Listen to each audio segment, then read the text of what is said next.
হযরত বিলাল রাদিয়াল্লাহু তাআলা আনহুর ইসলাম গ্রহণের ঘটনা। হযরত বিলাল রাদিয়াল্লাহু তাআলা জন্ম নেন সৌদি আরবের পবিত্র মক্কা নগরীতে। জাতিতে তিনি একজন আফ্রো আরব।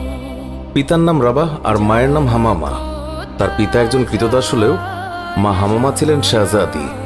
শাহজাদি কেমন করে গোলামের স্ত্রী হলেন সেটা জানতে হলে আমাদেরকে একটু পেছনে ফিরে যেতে হবে।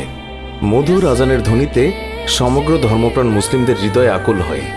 যে মানুষটি সর্বপ্রথম এই পবিত্র আজান কণ্ঠে ধারণ করেছিলেন তার নাম হযরত বিলাল রাদিয়াল্লাহু তাআলা আনহু, ইসলামের প্রথম মুয়াজ্জিন।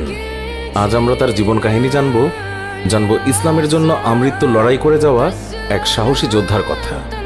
শেষ নবী হযরত মুহাম্মদ সাল্লাল্লাহু আলাইহি ওয়াসাল্লাম জন্মগ্রহণ করেছিলেন 570 খ্রিস্টাব্দে। সেই বছরেই আবিসিনিয়ার বাদশাহ আব্রাহা তার বিরাট হস্তি বাহিনী নিয়ে পবিত্র মক্কা নগরী আক্রমণ করে। হস্তি বাহিনীর ভয়ে আরবরা ভয়ে আতঙ্কিত হলেও আল্লাহর ঘর রক্ষার ব্যবস্থা করলেন আল্লাহ তাআলা নিজেই। হস্তি বাহিনী সহ আব্রাহা পরাস্ত হল। এই ঘটনার কথা মুসলমানদের পবিত্র ধর্মগ্রন্থ পবিত্র কোরআন শরীফে সূরা ফিলে উল্লেখ করা আছে। আরবি ফিল শব্দের অর্থ হল হাতি। যুদ্ধে পরাজিত হয়ে আব্রাহার সমস্ত বাহিনী পালিয়ে গেল। যারা পালাতে পারল না তারা আরবদের হাতে বন্দী হলো। এই বন্দীদেরই একজন ছিলেন বিলাল রাদিয়াল্লাহু তাআলা আনহুর মা হামামা।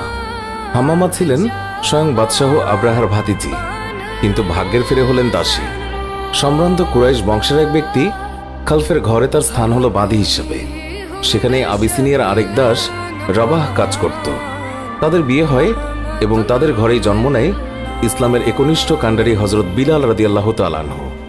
হযরত বিলাল রাদিয়াল্লাহু তাআলা আনহুর চেহারা মুবারকের যেই বর্ণনা পাওয়া যায়, একজন আফ্রো আরব হিসেবে তার গায়ের রং ছিল কালো, দেহের গঠন ছিল লম্বা, মাথায় ঘন কালো চুলে তিনি লাল খিজাব ব্যবহার করতেন।